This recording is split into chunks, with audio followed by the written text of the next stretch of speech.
It's Saturday the 16th December. It's just past 6 o'clock and welcome to our Saturday evening news programme. And in the news this week, plans have been unveiled for a new base for training for the British sailing team at the Sailing Academy on Portland. And it's thought that it will cost around £9 million. The centre will place the team's current temporary leased units at the Weymouth and Portland National Sailing Academy at Osprey Quay, which has been its home since the 2012 Olympics. It's thought the project will largely be funded by UK Sport, the RYA, and from private donations. Mark Robinson from the RYA said, for the British sailing team to continue its dominance in an increasingly challenging funding, competitive and regulatory environment, it must double down on its strength, which is its intellectual capability and retained knowledge, depth of fleet and available sailing conditions in Weymouth and Portland. We now have an opportunity to create a legacy for the British sailing team as we will reaffirm the team's commitment to its home in Weymouth and Portland. This project is a once-in-a-lifetime opportunity to ensure that our Olympic gold medal aspirants are afforded the greatest possible chances of success, and will set up our programme to do so for decades to come. Now, Great Britain is the most successful Olympic sailing nation of all time, with 64 medals, including 31 golds won since the sport made its debut in 1900. Team GB has also topped the sailing medal table at 5 of the past 6 games, a feat Britain's elite sailors will aim to replicate this summer at Paris 2024. Now, David Griffith, who's the chair of directors at the Weymouth and Portland National Sailing Academy, said, Weymouth and Portland National Sailing Academy is proud to be considered the home of the British sailing team. Bringing the Performance and Innovation Centre onto our site will support our mission to inspire the next generation of sailors, both recreational and competitive. Forging ever closer links with our RYA partners will drive operational and financial benefits for both organisations and secure the legacy promises made as a 2012 host venue. Now, the plans for the Performance and Innovation Centre have broad support from Portland Town Council and have been submitted for planning to Dorset Council. If approved, building will start in spring 2024 with a view to the centre being opened in summer 2025, subject to sufficient funding being secured to coincide with the 150th anniversary of the RYA in 2025. Now, over £1,500 has been raised by Weymouth Town Council Mayor's Christmas Appeal Fund.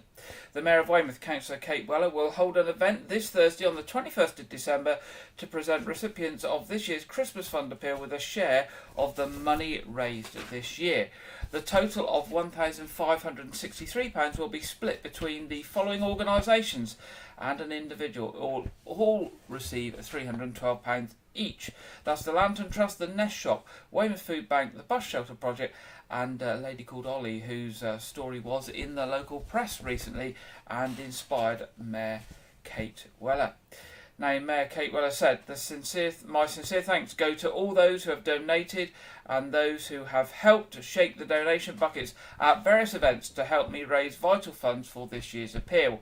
A range of community groups and organisations have been selected to benefit from the money raised, including the Nest, the Lantern Trust, Weymouth Food Bank, the Bus Shelter, and I've also chosen a woman called Ollie to benefit as well, as her story in the local media touched my heart and I wanted to do something to help her and her family following their difficult time. So thank you to all those who've donated to the Mayor of Weymouth's Christmas appeal.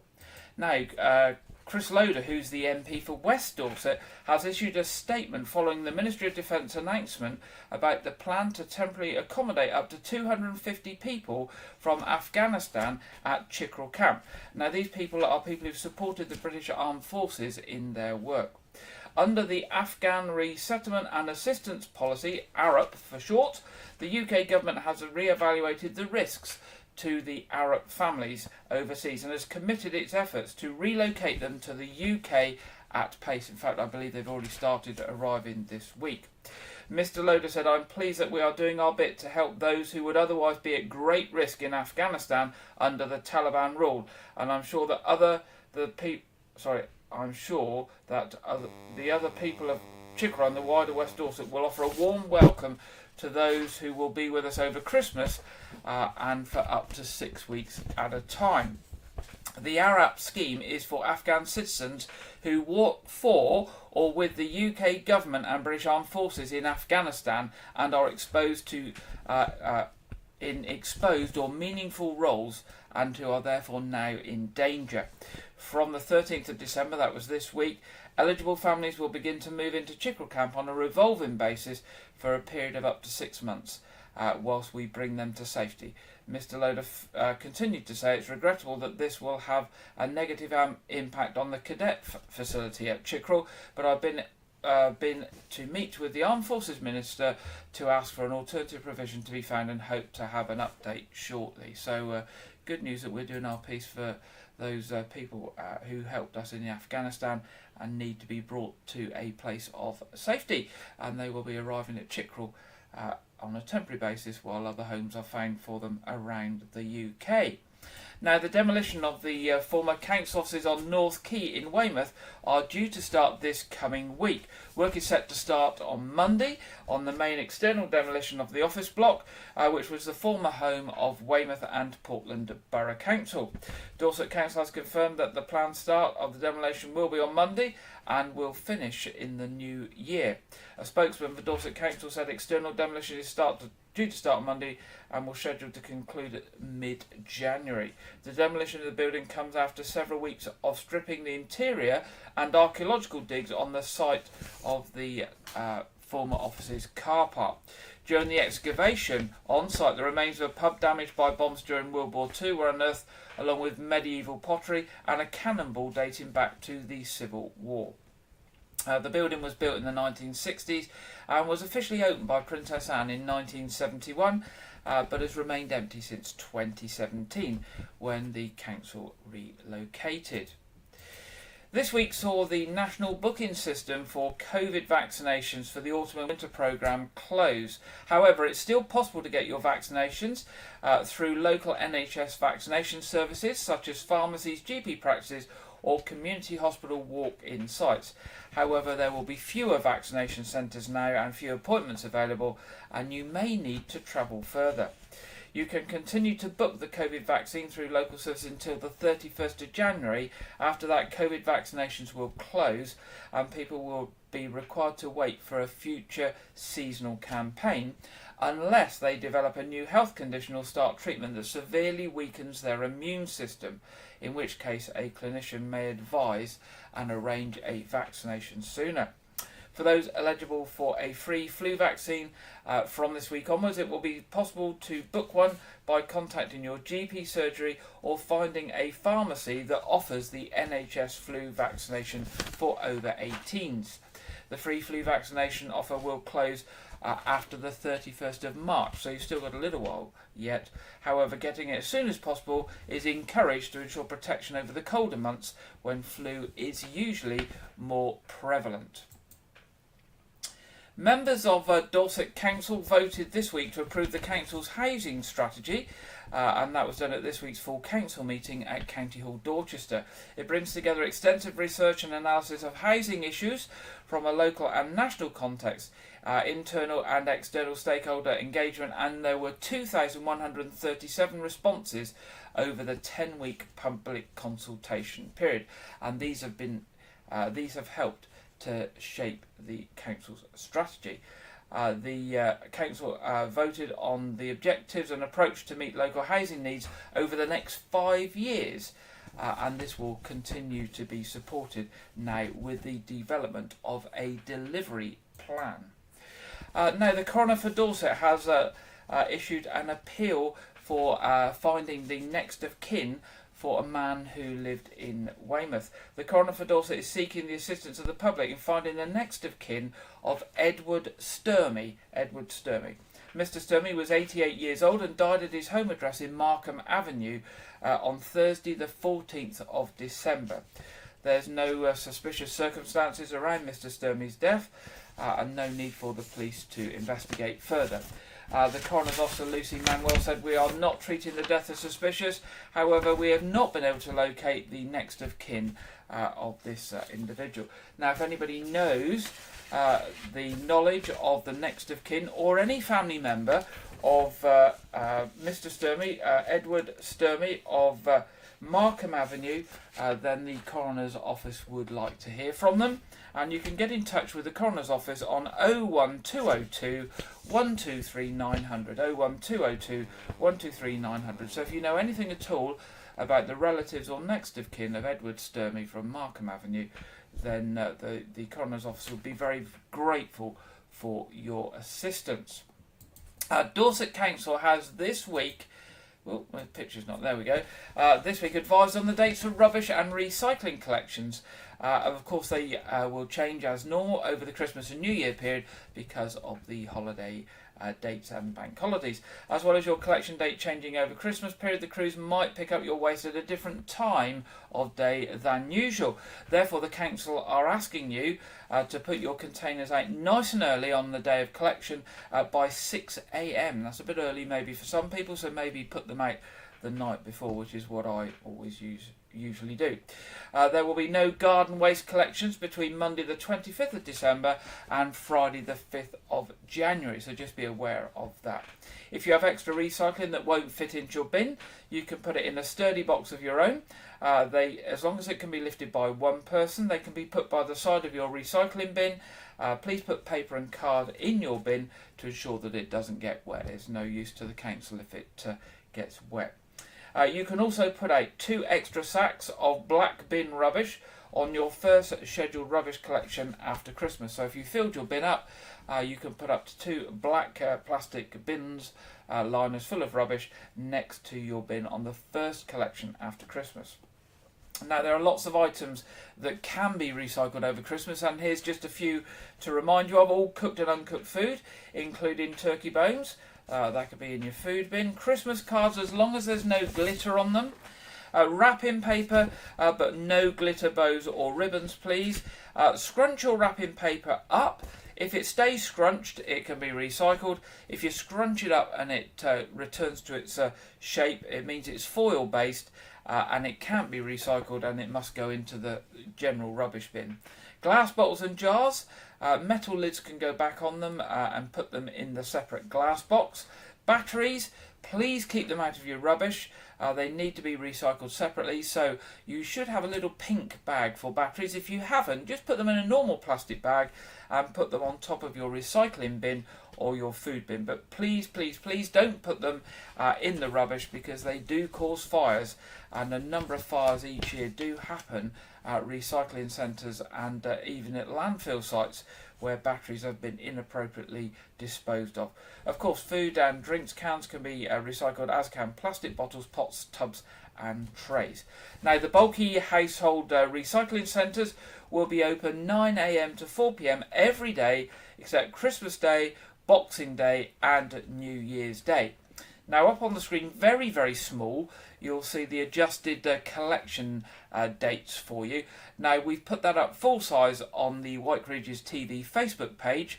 So if you just go onto Facebook and search for White Ridges TV and go to our Facebook page, you will see that nice and large for you. So you can check what day you would normally have your collection and what day that will now happen on.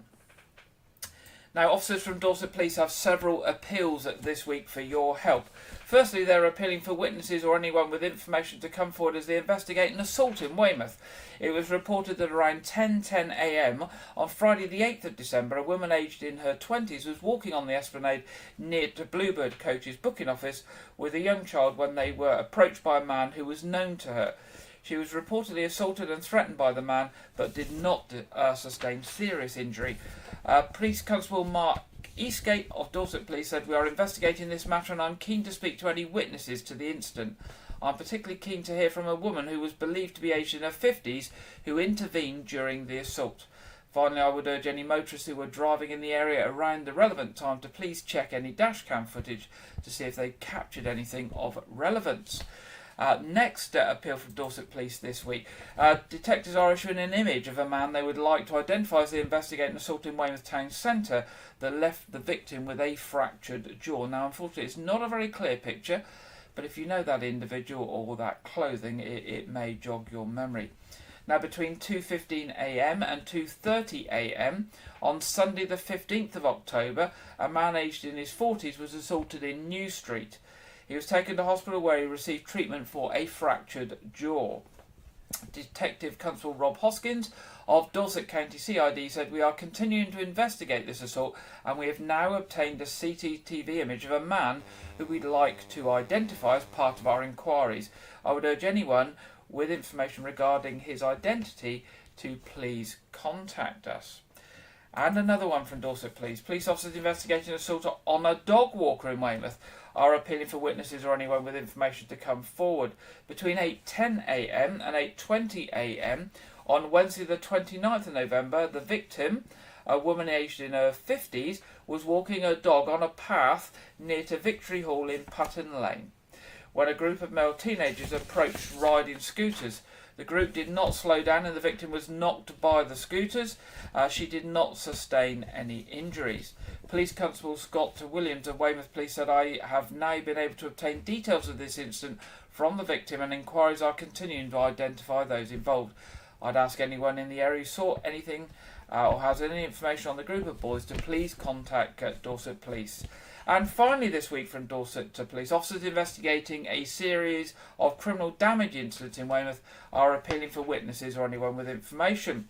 It's reported that at least 5 cars had their tyres slashed while parked in a communal car park outside a block of flats off Dorchester Road in the Lodmore Hill area between Monday the 27th of November and Monday the 4th of December. Police Community Support Officer Sonny Scadden of the Weymouth and Portland Neighbourhood Policing Team said, "Some of these incidents have occurred during the evening, but others have also occurred during the day, and we are carrying out various inquiries to try and identify who is responsible. I would urge anyone who has witnessed any suspicious activity in this area or anyone with any information on these incidents to please contact us." Now, as ever, with any of these incidents or any other information you have for Dorset Police about any crime committed across Weymouth and Portland or further afield, you can contact them on 101, or if you wish to give information anonymously, you can do this via the Crime Stoppers charity on 0800 555 111. That's 0800 555 111. Now, Dorset and Wiltshire Fire and Rescue Service is urging people not to cut corners with safety when buying electrical items as Christmas gifts this year. Anyone shopping through an online marketplace runs the risk of purchasing products that don't meet safety standards. Now, Vicky Thomas from Dorset and Wilts Fire and Rescue said, "Everyone loves a bargain, but cheap substandard items that don't meet the legal requirements for fire safety are dangerous. Across the UK, we've seen far too many homes destroyed by fires that have started in cheap electrical products, and there have even been cases where people have lost their lives. We are therefore urging people to only buy from reputable high street and online retailers." Top tips to remember: make sure any electrical item has a British or European safety mark when you buy it. Watch for signs of dangerous loose wiring such as scorch marks, hot plugs and sockets, fuses that often blow, circuit breakers that trip for no obvious reasons. Always use the manufacturer's approved charger for any rechargeable product. Be careful with any rechargeable device. Different USB chargers give different voltages, which can cause the lithium battery to overcook to the point where it can explode. Never leave a device on charge when you're out of the house or asleep. If buying an e-bike conversion kit, purchase from a reputable seller and check that it complies with British or European standards, and take particular care if buying from an online auction or fulfilment platforms. Make sure you have working smoke alarms in the event of a fire. Get out, stay out, and call 999. That's good advice there from Dorset Wilts Fire and Rescue. Now, more information about fire safety in the home can be found on their website at www.dwfire.org.uk/safety. That's www.dwfire.org.uk/safety. Now, a long-serving head teacher at a local primary school has retired this week. Jo Luxton, who's led St George's Primary School on Portland for the last 12 years, but has served the school for an amazing 46 years, initially starting as a games teacher, has retired.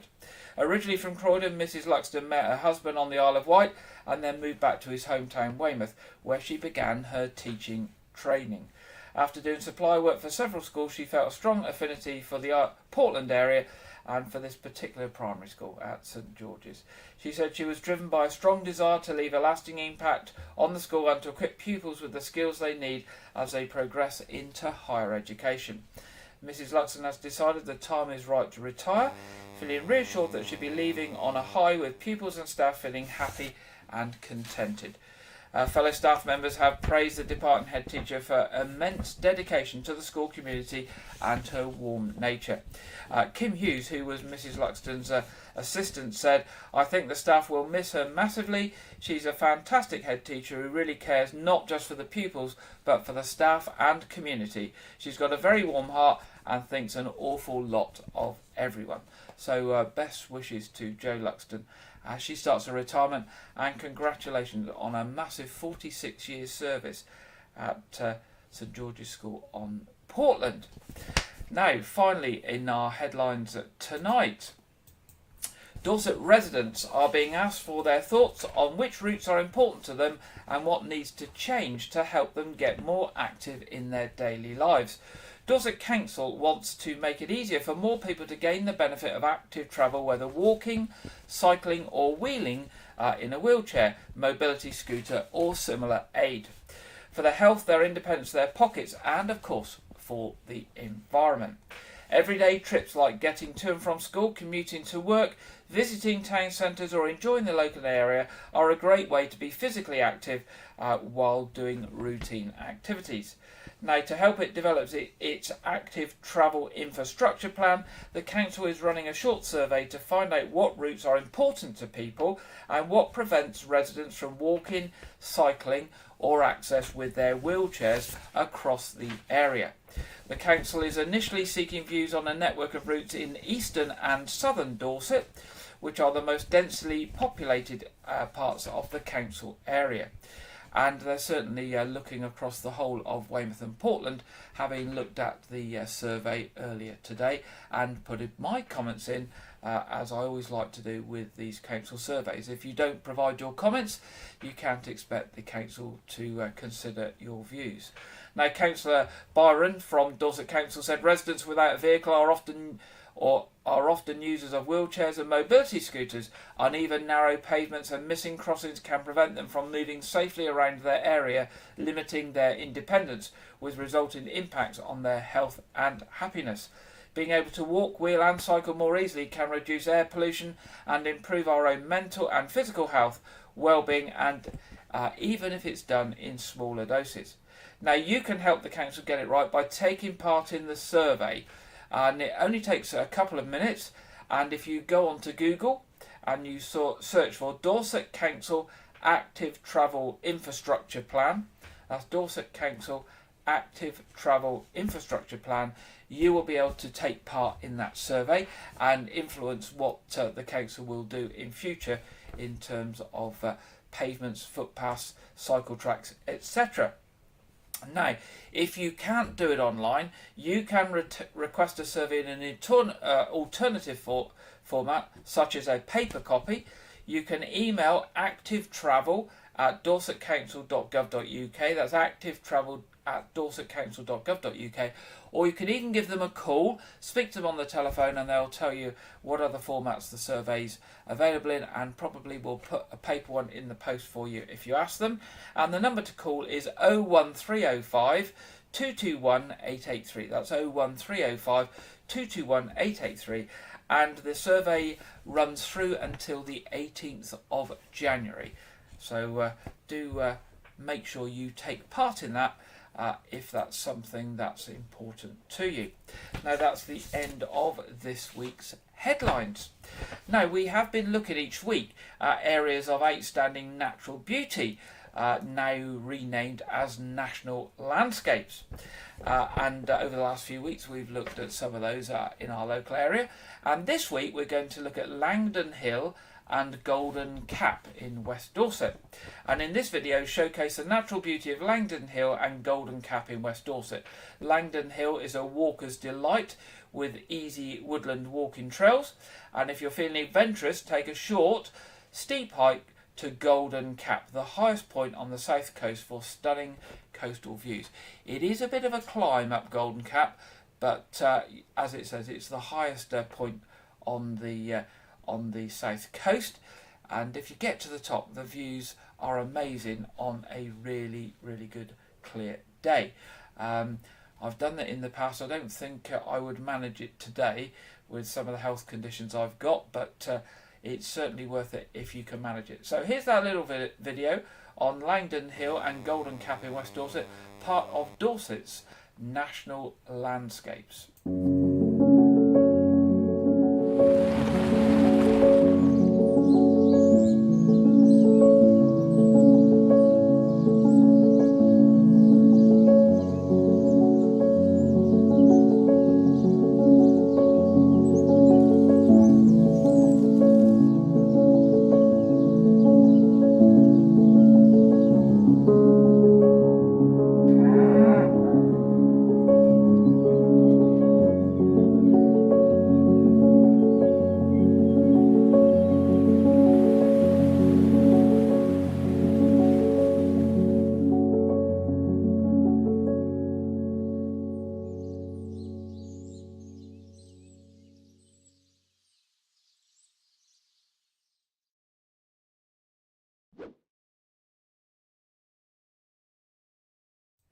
There we go, Langdon Hill and Golden Cap there, just along the coast a bit from Weymouth Port. And we will hear more about the National Landscapes in future weeks.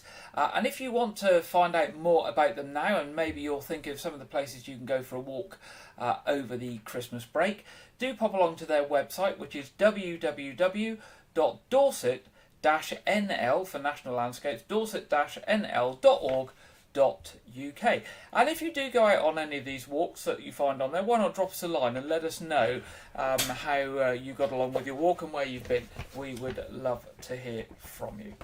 Now it's time in this week's programme to hear from regular contributor Andrew Wright with this week's film review and preview.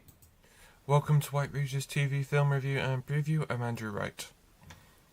This week saw the release of The Equalizer 3 on home video. And the film stars Denzel Washington as retired government operative Robert McCall, who ends up building a new life in southern Italy, but ends up going against the local mafia to protect his new community. The film also stars Dakota Fanning and is directed by Antoine Fuqua, who also directed the first two films, as well as other films starring Washington, including Training Day and Emancipation. Now, I watched this film because I'm a fan of the currently ongoing TV series starring Queen Latifah as McCall, and I had seen the first two films, but I felt that this film was just bland, quiet, and above all, just unnecessary, with the violence in the film being too excessive and gratuitous. It also starts and ends really suddenly, so I gave the film 1.5 stars out of 5. This week, Saw X released on home video as the 10th film in the Saw franchise, with Tobin Bell and Shawnee Smith reprising their roles from earlier entries in the franchise. The film is set between the first two films and revolves around Bell's John Kramer travelling to Mexico to find a cure for his terminal cancer, only to be caught up in a scam operation, so he decides to kidnap those responsible and subject them to his trademark death traps. Now, I was excited for this film as I'm a fan of the Saw franchise, and this film didn't disappoint. Bell gives what is probably a career best performance, definitely his best performance in a Saw film. And the film feels like a new breath of fresh air with its first internationally filmed and set sequences. So I give the film 4.5 stars out of 5. An 11th film has been confirmed to be in development for a release date of next September. This week, the fourth Expendables film was released on home video. The film features Jason Statham, Sylvester Stallone, Dolph Lundgren and Randy Couture reprising their roles from the previous films, and they're joined by actors 50 Cent, Megan Fox, Levi Tran and Andy Garcia. The film revolves around the Expendables having their member roster mixed up whilst they go after an arms dealer looking to get nuclear weapons. Now, this film was negatively received by critics and bombed at the box office, so I didn't have high expectations to it. But when I came to it, the CGI was just really horrible and unfinished, and the lack of familiar faces was a bit too jarring, but there was still the film still felt enjoyable to some degree, so I gave it 2.5 stars out of 5. This weekend, the newest Japanese Godzilla film releases in UK cinemas. The last one came out in 2016, I believe. This new one has become an international hit at the American box office, and an unexpected hit with critics. Titled Godzilla -1, the film revolves around post-war Japan dealing with the emergence of Godzilla, specifically a former World War II kamikaze pilot dealing with his trauma from the war. The film has received about 97% positive reviews from both critics and audiences, with particular praise for the human drama in the film and the film's social commentary. The film is in cinemas this weekend, so try to see it wherever you can, because of who's distributing it. I believe there might not be many showings, but I'm definitely planning on seeing it at some point. I might have to see the Shin Godzilla movie first. That's all I have for this week, but be sure to check back next week where I'll be talking about the new Netflix sci-fi epic Rebel Moon from director Zack Snyder, as well as the new DC film Aquaman and the Lost Kingdom. Now back to Gary in the studio. Thank you very much, Andrew, and Andrew will be back with us next week on the Christmas weekend. So, next we have the national weather forecast for you, and we're going over to the Met Office, and this week we are joined by Jonathan Vautry. Hello there. It's quite a slow-moving weather setup over the course of this weekend, with systems pretty much rooted in the same spot for both Saturday and Sunday. It's high pressure to the south of the UK. Meanwhile, this trailing frontal system is fringing into parts of northern Scotland. There's quite a squeeze in the isobars in between that, and it's this southwesterly airflow pushing round that high pressure system that's building in some quite mild air. It's also quite a moist southwesterly airflow as well, so there's a lot of cloud being pushed in across much of the UK. A few brighter spots to watch out for, particularly down the eastern half, so Aberdeenshire down into Yorkshire, Lincolnshire, into Norfolk as well, seeing some brighter spots. Further west, that cloud is thick enough for some outbreaks of rain and drizzle. The most persistent rain, though, across western Scotland. A breezy, windy day for many of us in amongst all of that, particularly for the northern half of the UK. Gusts, the gale strength around coast and many of the hills locations as well. Gusts of 40, 50 miles per hour across northern areas of Scotland. That will take the edge off the feel of things a touch, but where you are in shelter, it will be a pretty mild day underneath all that cloud. Temperatures holding up around 11, 12 degrees Celsius for the vast majority of us. That is a good number of degrees above average for the time of year. Because those systems are slow moving, though, it does mean the rainfall across western Scotland is going to be particularly persistent, and it will turn heavy into this evening and overnight. Rain warning is enforced that does turn amber into Sunday morning, with significant disruption, possible flooding and the risk of landslides due to a month's worth of rain potentially falling. Elsewhere, it will be a drier night, still some drizzle to contend with across western areas, but quite a lot of clouds as well. Temperatures might drop down into mid-single figures, where you see the odd occasional break in the cloud, but for most of us it will be an unseasonably mild night, particularly for Northern Ireland and Scotland, where we see temperatures holding around 10 or 11 degrees Celsius. That rain then still there as we head into Sunday, persistent and heavy across parts of the Highlands, Isle of Skye into Argyll and Bute as well throughout the day. Please do take care, because sudden disruption is certainly possible. It will slowly push its way into parts of Northern Ireland, southwest Scotland as well. Much of England and Wales, though, will stay dry throughout Sunday, despite that few outbreaks of drizzle. But again, another cloudy, grey day for many of us. mild once again. Underneath all of that, temperatures holding up around 10-13 degrees Celsius. Still blustery though for most of us, so it will just take a little bit of chill where you are exposed to that wind. The frontal system slowly pushing its way southwards as we head into the evening and overnight. So some of that rain eventually pushing its way into parts of northwest England, into northern Wales as well. The far southeast staying dry, another cloudy, mild night here. But in the far northwest, we'll start to see some fresher conditions moving in behind that rain band. So temperatures will slowly be dropping their way down as we head into the start of the new working week, closer towards average for the time of year. But we'll have more updates on that as we head over the next few days, so make sure you're subscribing to the YouTube channel to keep up to date with all of that, and we'll be back with you again very soon. Bye bye. Thank you very much there, Jonathan. And looking at the local weather for the week ahead, looking to remain mild, so it doesn't look like we're going to get a white Christmas unless there's a sudden change. Just a couple of days of wet there. Monday and Tuesday the highest chance of being wet, but sunny spells the rest of the week, and as we say, staying relatively mild, although the temperatures may drop during the night.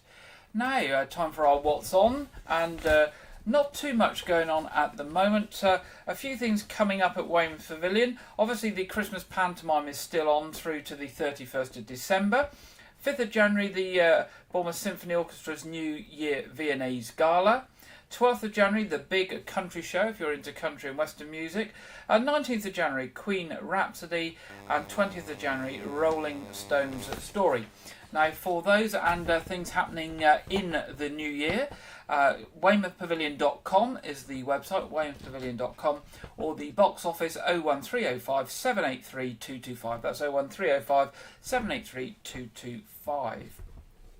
The Knowth Fort has got a Christmas carol with the As One Theatre tomorrow. More information on that, www.knowthfort.org.uk. And we're waiting for the Arts Reach programme for the first quarter of next year to be released in print version. But do pop along to their website at www.artsreach.co.uk and keep an eye on that for what's coming up. Now, thinking of Christmas, tomorrow, 17th of December, there's a traditional service of lessons and carols at All Saints Church in White Regis at 6:30 p.m. And there will be mulled wine and Christmas cake afterwards. On Monday, that's the 18th, there will be carols around the Christmas tree in White Square, and that's at 7:15 p.m. And again, there's usually mulled wine and roasted chestnuts or something like that available in the square on Monday evening. Regular services tomorrow at All Saints Church are 8 a.m. For communion, 9:30 for communion at All Saints Church, and 11 o'clock at St Edmund's Church. The only other thing we've got coming up, of course, is our quiz tonight at 7:30, which you're all very welcome to attend. It's suitable for everyone. It's free of charge. And there will be 6 rounds of questions and a picture round as usual. And next Saturday, the quiz will be a special Christmas quiz. So if you like Christmas quizzes, do look out for that next Saturday at 7:30. As ever, the stream will go live about 7:15, 7:20, so you can get in the right place and get yourself comfortable for it to start promptly at 7:30. Now, that's all we have for you this week. That's the end of our programme this week. If you've got any news or events coming up or anything you want to share with the community here in White Regis, Weymouth and Portland, South Dorset and beyond, do drop us a line, news@whiteregis.tv. We'd love to hear from you. And we will look out for any messages that come in and share that in our future programmes. So I hope you have a very pleasant weekend. I hope you're getting organised for Christmas, and maybe you'll be popping along to a carol service either in White Regis or further afield, and you will enjoy that and that'll get you in the mood for Christmas. If not, I look forward to being back with you next Saturday, just before Christmas, 6 p.m. next Saturday here on White Regis TV. Other than that, all I have to say is good night and have a good weekend.